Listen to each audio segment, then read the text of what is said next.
ពេលខ្លះទៀតមានតែដៃអត់ជើងពេលខ្លះទៀតមានតែជើងអត់ដៃរីឯដងខ្លួនវិញមានការធ្លុះធ្លាយមុខកឆេតកឆោតហើយពេលខ្លះទៀតគាត់បានឃើញរូបរាងអាឡេះអាលួយនៅឯចុងជើងរបស់គាត់យកដៃអង្រួនជើងគាត់ហើយនិយាយថាម៉ែមិនក៏ម៉ែដាច់ចិត្តម្ល៉េះគ្រាន់តែកូនសុំរស់នៅជាមួយផងលេចក៏ម៉ែធ្វើបាបកូនម៉ែដឹងអត់កូនក៏ចង់មានជីវិតរស់នៅដូចគេដូចឯងដែរគាត់ក៏ស្រាប់តែឃើញម្រាមដៃនៅក្នុងឆ្នាំងល្វើកគាត់ក៏ចាប់ផ្ដើមញីភ្នែកកម្ដងទៀតថាអញមិនចេះថ្ងៃនឹងអញកើតអីគាត់អោនយកកំប៉ុងហ្គាដែលនៅខាងក្រោមទូស្រាប់តែឃើញប្រអប់ជើងមួយគូឡើងស្លេកពេលនោះគាត់ចាប់ផ្ដើមសម្លឹងមើលឃើញត្រឹមតែកជើងតែប៉ុណ្ណោះតើកូនក្នុងផ្ទៃមានអាយុប្រមាណខែហើយមានរឿងអ្វីបានជាចង់យកកូននឹងចេញគាត់ក៏ឆ្លើយវិញថាកូនក្នុងផ្ទៃមានអាយុ3ខែកន្លះហើយគាត់ក៏និយាយតាមដំណើរដើមរឿងដោយកូនគាត់ជាកូនដំបងពោះរបស់គាត់អត់ទៅជាធំប្រមាណទេអញ្ចឹងអ្នកគ្រូពេទ្យក៏មានបានសួរនាំអីច្រើនដែរអ្នកគ្រូពេទ្យក៏គាត់ប្រាប់ថាឥឡូវយកទៅគិតនៅផ្ទះម្ដងទៀតចោះចាំគិតឃើញមិនមកហើយចាំមកជួបគាត់វិញគោរពជ្រាបសួរពុកម៉ែបងប្អូនប្រិយមិត្តអ្នកស្ដាប់ទាំងអស់របស់ Channel ថ្មីខ្ទប់អរូបសាច់រឿងក្នុងថ្ងៃនេះបើបងស្ត្រីដែលកំពុងតែមានផ្ទៃពោះឬកំពុងតែពោះអាចអស់រំលងសាច់រឿងនេះបានចំពោះសាច់រឿងនេះខ្ញុំបានពីបងស្រីម្នាក់ដែលគាត់រស់នៅក្នុងភូមិជនបទមួយកន្លែងបងស្រីលៀបគាត់និយាយអំពីម្ដាយមីងរបស់គាត់ដែលធ្វើការនៅមណ្ឌលសុខភាពនៅក្នុងភូមិហើយក៏មានការបើកពិគ្រោះជំងឺព្យាបាលនៅក្នុងផ្ទះរបស់គាត់ផងដែរនៅត្រង់កន្លែងនេះខ្ញុំមិនអាចនិយាយអំពីស្រុកភូមិឬក៏ឈ្មោះមណ្ឌលសុខភាពរបស់គេបានទេព្រោះវាអាចនឹងមានការប៉ះពាល់សូមបងប្អូនមានការយោគយល់ជាស្រ័យម្ដាយមីងរបស់គាត់មានឈ្មោះថាមីងហុងដែលគ្រប់គ្នាចំណាំហៅថាពេទ្យហុងណាគាត់ជាពេទ្យដែលចំណាស់ម្នាក់ដែលគាត់ធ្លាប់ជួយបងប្អូនអ្នកស្រុកអ្នកភូមិឈឺពោះពេលឆ្លងទន្លេកាលពីជំនាន់មុនរីឯជំនាញរបស់គាត់ពាក់ព័ន្ធនឹងជំងឺរោគស្ត្រីនិងស្ត្រីដែលឈឺពោះឆ្លងទន្លេមានថ្ងៃមួយនោះមានសូយោដីមួយក្រុមបានចុះមកវាស់វែងធ្វើប្លង់ជូនប្រជាពលរដ្ឋដែលនៅក្នុងស្រុកភូមិនៅក្នុងចំណោមនោះក៏មានបុរសម្នាក់ឈ្មោះថាវីរៈគាត់បានពេញចិត្តពេញថ្លើមកូនក្រមុំគេម្នាក់ដែលនៅក្នុងភូមិពីដំបូងឡើយគ្រួសាររបស់គេគឺមិនសូវជាពេញចិត្តទេដោយសារតាកម្រិតអាយុនឹងក៏រៀងច្រើនពីគ្នាដែរដោយសារតែកូនក្រមុំរបស់គេទៅពេញវ័យអាយុ17ឆ្នាំលុះដល់មើលឃើញអំពើល្អរបស់គេការយកចិត្តយកថ្លើមពីគេផងនោះណាមួយឋានៈទូនទីគេក៏ល្អគាត់ក៏សម្រេចចិត្តឲ្យកូនព្រមតាក់ទងគេតែម្ដងបុរសម្នាក់នោះតែងតែមករកកូនក្រមុំគាត់ជារៀងរាល់ថ្ងៃលុះដល់ថ្ងៃមួយមានឱកាសល្អឪពុកម្ដាយរបស់នាងមិននៅគេក៏បានមកសួរនាំសួរសុខទុក្ខហើយក៏បាននិយាយលួងលោមដោយហេតុតែគ្នានៅក្មេងគ្នាមិនទាន់ចេះគិតវែងឆ្ងាយណាមួយគិតថាគេបានចូលដល់ម៉ែឪផងនោះនាងក៏មិនបានប្រកែកជាមួយនឹងគេទេអញ្ចឹងបងប្អូនស្រីត្រូវចាំថាសម្ដីប្រុសព្រានប៉ិនពូកែលួងលោមណាស់ប៉ុន្តែយើងជាមនុស្សស្រីយើងត្រូវតែចេះគិតបើសិនជាមិនទាន់ដល់ក្រាបក្បាលដល់កន្ទែលផងនោះយើងកុំតាន់ធ្វើអ្វីផ្ដេសផ្ដាសឲ្យខុសពីប្រពៃណីលុះអស់រយៈពេលកន្លងមកឪពុកម្ដាយរបស់នាងបានសួរនាំទៅបរិសម្នាក់នោះថាអង្កើតបានឲ្យឪពុកម្ដាយចូលមកសួរនាំតាមផ្លូវច្បាប់ព្រោះឃើញតាក់ទងគ្នាដូចជាយូរដែរហើយគេបានប្រកែកថាអន្លង់ពេលនេះគេកំពុងរវល់ហើយក៏អាចមានចុះទៅខេត្តផ្សេងផងដែរពីមួយថ្ងៃទៅមួយថ្ងៃគេក៏ចាប់ផ្ដើមប្លែកមិនសូវមករកនាងមិនសូវជាយកចិត្តទុកដាក់ចំពោះនាងដោយមើលឃើញទង្វើរបស់គេដូចជាមិនសូវស្រួលគាត់ក៏ចាប់ផ្ដើមស៊ើបពីប្រវត្តិរបស់គេគ្រប់គ្នាបាននិយាយថាបុរសម្នាក់ហ្នឹងមានឈ្មោះថាវីរៈគេមានប្រពន្ធកូនរួចទៅហើយពេលដែលចុះទៅដល់ភូមិណាតែងតែប្រាប់គ្រប់គ្នាថាគេនៅកំឡោះស្ទាយបោករបស់គេគឺបែបហ្នឹងរហូតពីភូមិមួយទៅភូមិមួយ នៅពេលដែលដឹងរឿងនឹងភ្លាមគាត់ខឹងខ្លាំងណាស់ក៏ទៅរកគេដើម្បីនិយាយឲ្យដឹងសខ្មៅពេលទៅដល់គ្រប់គ្នាបាននិយាយថា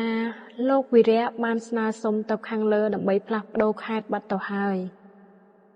កន្លងអស់រយៈពេលមួយរយៈមកម្ដាយរបស់នាងក៏សម្គាល់ឃើញថានាងមានរូបរាងប្លែកខុសពីមុនគាត់ក៏បានសួរនាំទៅកូនគាត់ថាកូនឥឡូវមិនក៏ឡើងគីឡូម្លេះចូលចិត្តស្លៀកពាក់ខោអាវឡុងខុងមើលទៅអត់មានសមនឹងរូបរាងសោះពេលនោះហើយកូនរបស់គាត់គឺអត់មានលក្ខនឹងគាត់ទៀតទេគាត់បាននិយាយថាគាត់បានជ្រុលជ្រោះជាមួយគេអស់រយៈពេលជាយូរមកហើយឥឡូវនេះគឺគាត់មានទម្ងន់រយៈពេល5ខែបាត់ទៅហើយគ្រាន់តែឮកូនគាត់និយាយភ្លាមគាត់ចាប់ដើមយកដៃគក់ទ្រូងហើយក៏ទន់ជង្គង់ដួលទៅនឹងដីគាត់និយាយថាពុទ្ធោកូនអើយមិនក៏កូនធ្វើអញ្ចឹងកូនអត់មានគិតដល់ចិត្តម្ដាយខ្លះទេឬគាត់មិនបានយករឿងហ្នឹងទៅប្រាប់ប្តីរបស់គាត់នោះទេដោយគាត់ដឹងថាប្តីរបស់គាត់ឆេវឆាវនឹងកាយខ្លាំងណាស់បើសិនជាដឹងរឿងហ្នឹងប្រកាសជាស្ដីបន្ទោសនឹងវាយកូនរបស់គាត់ហើយគាត់ព្យាយាមលាក់បាំងអស់រយៈពេល2ខែកន្លងមកគាត់ក៏ធ្លាក់ខ្លួនឈឺគាត់គិតថាគាត់មិនអាចបន្តលាក់រឿងនឹងបានចិត្តទេគាត់ក៏សារភាពនិយាយប្រាប់ប្តីគាត់តាមដំណើរដើមរឿងប្តីរបស់គាត់បានស្ដីបន្ទោសថាឯងនេះល្ងងខ្លាំងណាស់រឿងដល់ដំណាក់កាលនឹងហើយនៅព្យាយាមលាក់ទៀតទោះជាយ៉ាងណាមុខមាត់គ្រួសាររបស់យើងសំខាន់ជាងយើងមិនអាចឲ្យក្មេងហ្នឹងកើតចេញបានឡើយហើយគាត់ក៏បន្តទៀតថាខ្ញុំមិនចង់ឲ្យគ្រប់គ្នានិយាយថាកូនរបស់យើងមានកូនអត់ប្តីនោះទេបើឯងប្រកែលាក់ណាស់ឯងធ្វើមិនធ្វើតើកុំឲ្យមានអវត្តមានណាក្មេងហ្នឹងរស់រាននៅលើផែនដីនឹងសោះចង់ធ្វើអីក៏ធ្វើទៅពីអ្នកម្ដាយនិងកូនឯងហ្នឹងពេលដែលប្តីរបស់គាត់ចេញទៅផុតគាត់ចាប់ផ្ដើមនិយាយជាមួយកូនគាត់ថាមែនហើយម៉ែស្គាល់ពេទ្យម្នាក់ដែលឈ្មោះថាពេទ្យហុងគាត់ពូកែទៅលើរឿងហ្នឹងណាយើងសាកទៅរកគាត់លោមើលពេលទៅជួបអ្នកគ្រូពេទ្យបានសួរថាតើកូនក្នុងផ្ទៃមានអាយុប្រមាណខែហើយមានរឿងអ្វីបានជាចង់យកកូននឹងចេញគាត់ក៏ឆ្លើយវិញថាកូនក្នុងផ្ទៃមានអាយុ3ខែកន្លះហើយគាត់ក៏និយាយតាមដំណើរដើមរឿងដោយកូនគាត់ជាកូនដំបងពោះរបស់គាត់អត់ទៅជាធំប្រមាណទេអញ្ចឹងអ្នកគ្រូពេទ្យក៏មានបានសួរនាំអីច្រើនដែរអ្នកគ្រូពេទ្យក៏គាត់ប្រាប់ថាឥឡូវយកទៅគិតនៅផ្ទះម្ដងទៀតចោះចាំគិតឃើញមិនមកហើយចាំមកជួបគាត់វិញ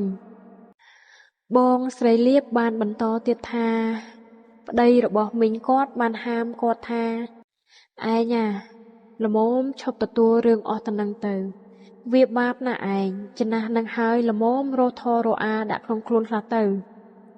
ប្តីរបស់មីងគាត់គឺជាអ្នកកាន់សិលរៀនធររៀនអាអញ្ចឹងគាត់អត់ចង់ឲ្យប្រពន្ធគាត់ប្រព្រឹត្តរឿងអស់ទៅនឹងទេតែមីងរបស់គាត់តែងតែប្រកែកថាការងារប្រាក់ខែវិធេណាមួយវារលុយស្រួលទៀតលុះដល់ព្រឹកឡើងគាត់ក៏បានមកជួបមីងរបស់គាត់ម្ដងទៀតហើយគាត់បានប្រាប់មីងគាត់ថាគាត់បានសម្រេចចិត្តរួចរាល់ហើយមីងរបស់គាត់ក៏ចាប់ផ្ដើមចាក់ថ្នាំហើយឲ្យគាត់កេងសម្រាកលើគ្រែពេលដែលចាប់ផ្ដើមចាប់យកម្ដងមួយពេលនោះមីងគាត់ក៏ចាប់ផ្ដើមទាញចំដៃគាត់ឃើញអវិជ្ជវៈដៃមានកញ្ចក់វែងម្រាមដៃពេញលក្ខណៈគាត់ក៏គិតក្នុងចិត្តថា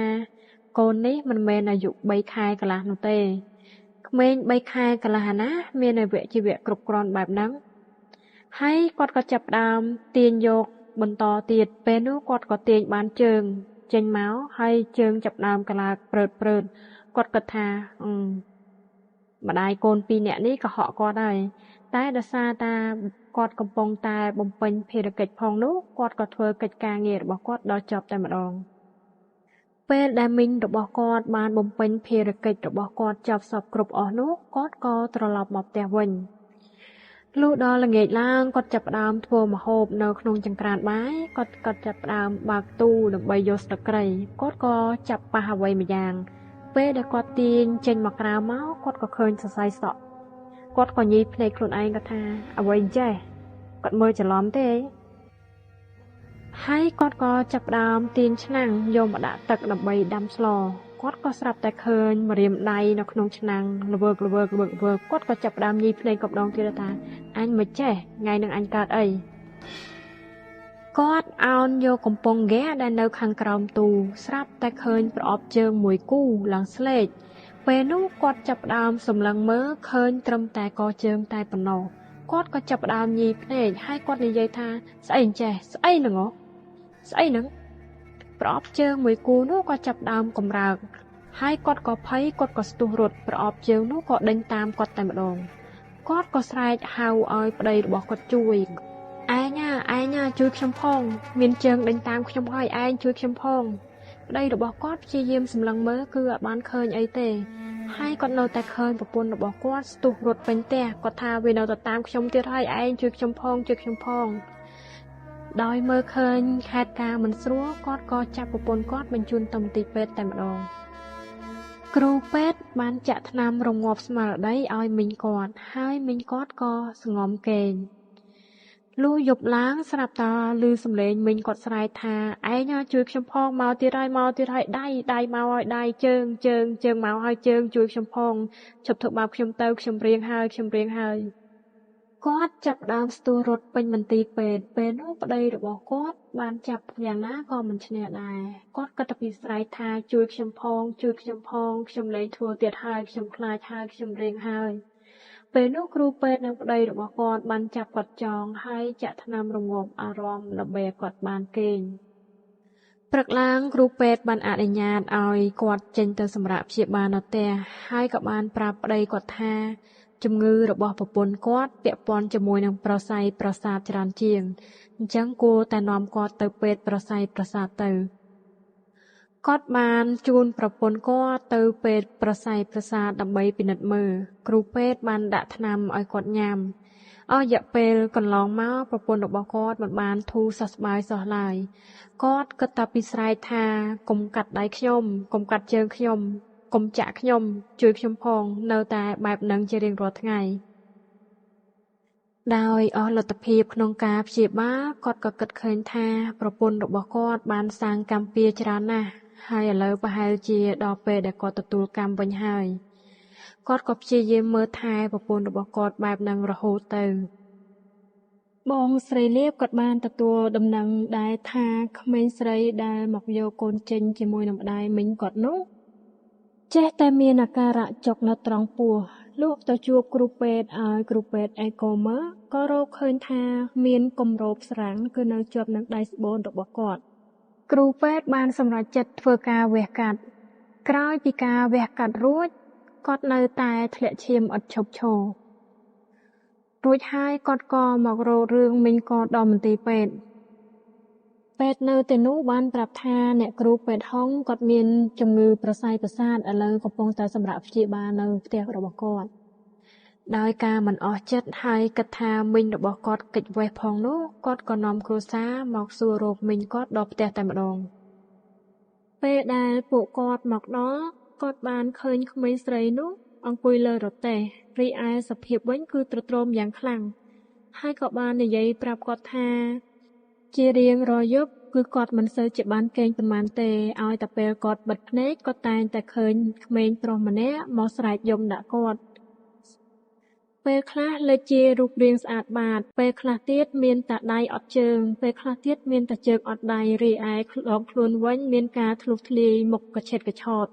ហើយពេលខ្លះទៀតគាត់បានឃើញរូបរាងអាឡេះអាលួយនៅឯចុងជើងរបស់គាត់យកដៃអង្រួនជើងគាត់ហើយនិយាយថាម៉ែមិនក៏ម៉ែដាច់ចិត្តម្ល៉េះគ្រាន់តែកូនសុំរស់នៅជាមួយផងលេចក៏ម៉ែធ្វើបាបកូនម៉ែដឹងអត់កូនក៏ចង់មានជីវិតរស់នៅដូចគេដូចឯងដែរឃើញបែបនេះហើយធ្វើឲ្យគាត់មានការផិតភ័យយ៉ាងខ្លាំងគាត់បានធ្វើការព្យាបាលអស់ជាច្រើនកន្លែងពីកន្លែងមួយទៅកន្លែងមួយមិនថាបែបអបិយជំនឿឬក៏វិទ្យាសាស្ត្រប៉ុន្តែនៅតែមិនបានផលអ្វីសោះឡើយពេលដែលបានរៀបរាប់រឿងរ៉ាវដែលគាត់បានជួបរួចគាត់ក៏សុំជួបអ្នកគ្រូពេទ្យហុងបងលៀបបានប្រាប់ថាមីងរបស់គាត់នៅសម្រាប់ព្យាបាលនៅឯខាងក្រោយផ្ទះពេលដែលពួកគាត់បានទៅដល់ គាត់បានឃើញសកម្មភាពអ្នកគ្រូពេទ្យហុងមានការរវើរវាយម្ដងស្រែកម្ដងស្ទុះរត់ម្ដងយំម្ដងសើចមើលទៅគួរឲ្យសង្វេគយ៉ាងខ្លាំងពេលដែលបានឃើញសភាពរបស់គាត់បែបនេះហើយពួកគាត់ក៏សុំលាត្រឡប់ទៅផ្ទះវិញមិនយូរប៉ុន្មានបងស្រីលៀបក៏ទទួលដំណឹងថាក្មេងស្រីម្នាក់នោះបានបាត់បង់ជីវិតបាត់ទៅហើយចំពោះសាច់រឿងនេះស្ដែងឲ្យយើងឃើញថាមុននឹងយើងសម្រេចចិត្តធ្វើអ្វីមួយយើងត្រូវតែពិគ្រោះពិភាក្សាជាមួយនឹងពេទ្យឲ្យបានច្បាស់លាស់ហើយព្យាយាមប្រាប់គេឲ្យត្រង់ទៅកុំឲ្យព្យាយាមលាក់បាំងនាំតែមានបញ្ហាមកដល់ខ្លួនឯងវិញទេនិយាយអំពីលោកវីរៈវិញក្រោយពីបានបោកប្រាស់ទំនុកចិត្តគេពីភូមិមួយទៅភូមិមួយចុងក្រោយគាត់ក៏អស់លាក់គ្រប់គ្នាដឹងពីល្បិចកិច្ចកលរបស់គាត់គេក៏ចាត់តាមវិធានការប្តឹងគាត់ទៅតាមផ្លូវច្បាប់តែម្ដងមនុស្សដែលប្រព្រឹត្តទង្វើអាក្រក់មិនយូរមិនឆាប់គង់តែលេចចេញសន្តានគួរណាស់យើងគួរបីធ្វើតែអំពើល្អទៅពិបាកណាស់កសាងទំនុកចិត្តឲ្យគេជឿមកលើយើងមិនគួរណាយើងប្រើឋានៈបុណ្យស័ក្តិមុខមាត់មកបំផ្លាញទំនុកចិត្តគេទៅវិញចំពោះសាច់រឿងនេះមានត្រឹមតែប៉ុណ្ណឹងបើសិនជាការនិយាយទៅមានពាក្យពេចន៍ត្រង់ណាដែលមិនសមរម្យឬក៏ខុសឆ្គងត្រង់កន្លែងណាមួយសូមពុកម៉ែបងប្អូនមានការខន្តីអភ័យទោសពីរូបខ្ញុំសូមអរគុណសូមគោរពលា